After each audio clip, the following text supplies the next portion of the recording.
Man is feeling at his best right now. The bustling streets, the methadone staving off the dragons, the gnarly booze has him warm and blanketed. The uppers and caffeine drinks keep him sharp. Sits in the doorway with 3 new pavers. One plays a guitar quietly. One is a heavy skunker, one is ravaged with spice.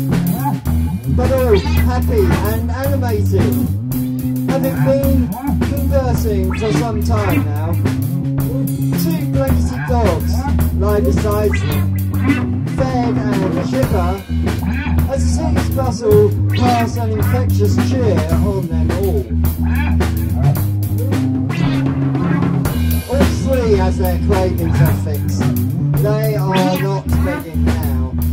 They are at that point of the day where their addictions are at their happy peak. The pubs will be closing soon, and the clubs will spring into overdrive. Elky Man suggests this new group stick together. He senses tonight's gonna be one of their nights. He gives cautions and bids fraternal farewells and goes in search down the clubs for them. Knows he will see one of them cunts, codeless and pissed. Has no plans really. But he wants to watch them, wants to size them up, wants to make a gesture. Still smarting he is, despite his mature years.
Our Rosa lady is enthralled with her friends, all young, all classy, all educated.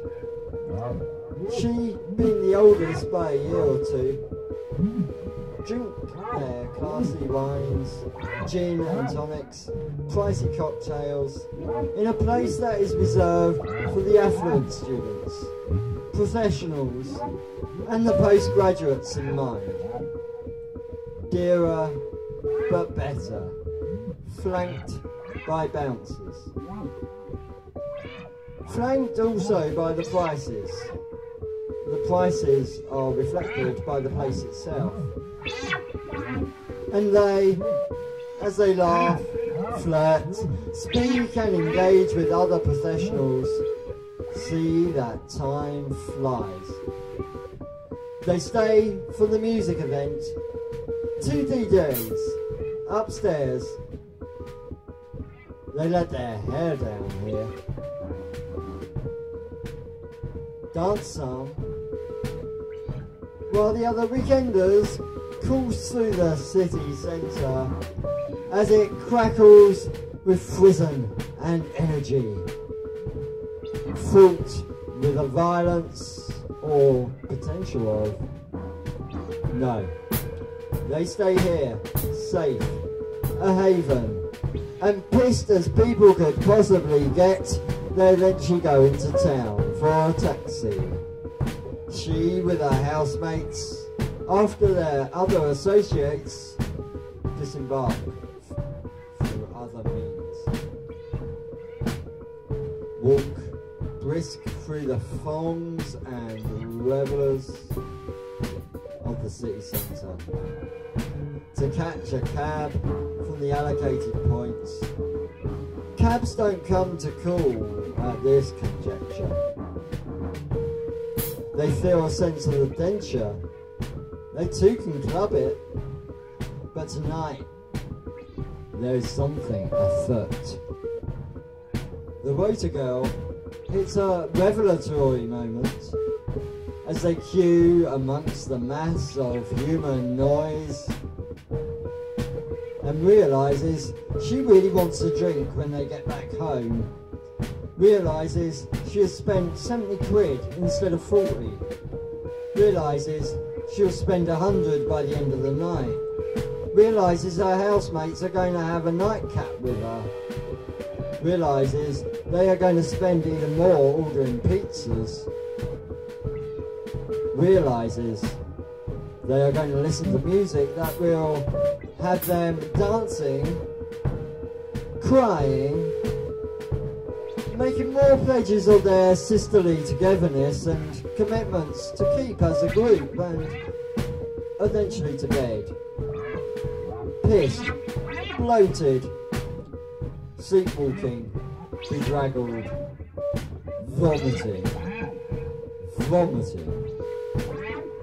wailing till the morning as they all laugh, drink coffee and decide to slow down and have the girls' night in later tonight after quiet time, phoning, visiting families with a film or two, bites and booze, bites and booze.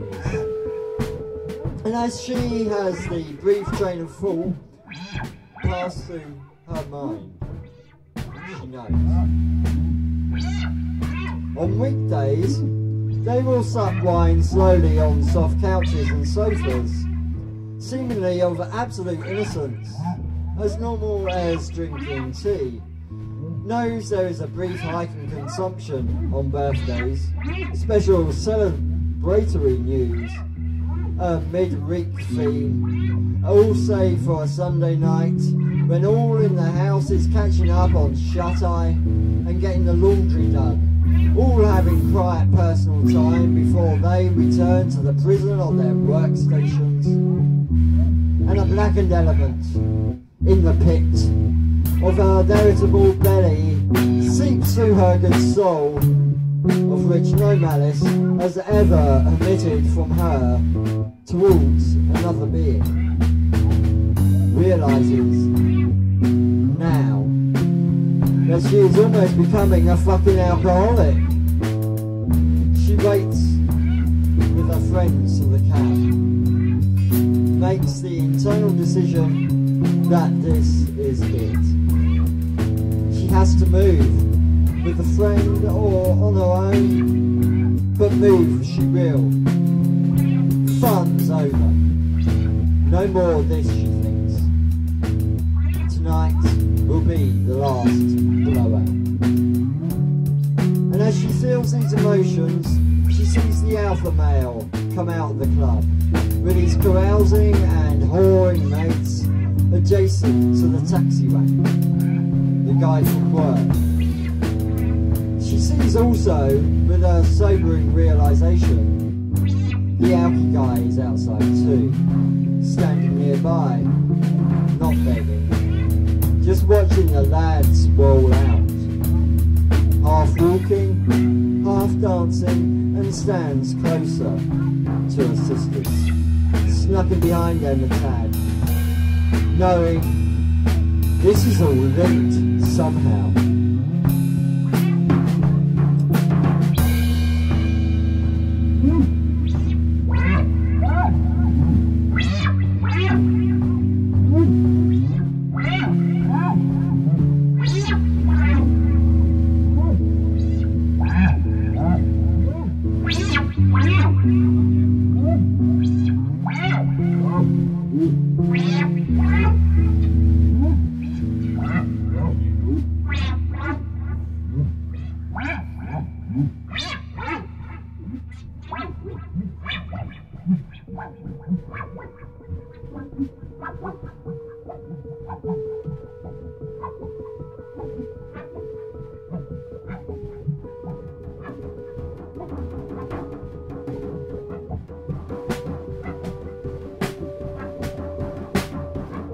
Our man is up somewhere, floating as it were, as he sees his body lying dormant, flashing blue lights, closing in on the spot.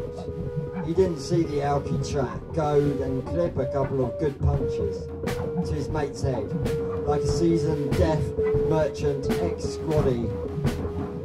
All were pissed as fuck, apart from the alky. Didn't see him sit down all innocent and begging suddenly as the bouncers roared and called the police, wondering why his mate was screaming, bleeding and collapsing, head flashing and bleeding. Didn't think his mates would blame him, didn't know the alky pointed at him, didn't know that things would come to an end like this. Didn't think his mate's retaliation would be so swift. And looking down now, he sees the rotor clerk's eyes as she, clutched to her friends, glims upwards a fraction, and for the briefest of moments catches his gaze.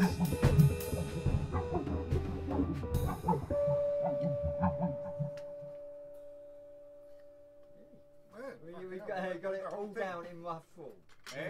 We got the whole lot down in rough full. Yeah, fucking hell. I'm quite happy with that. That was interesting.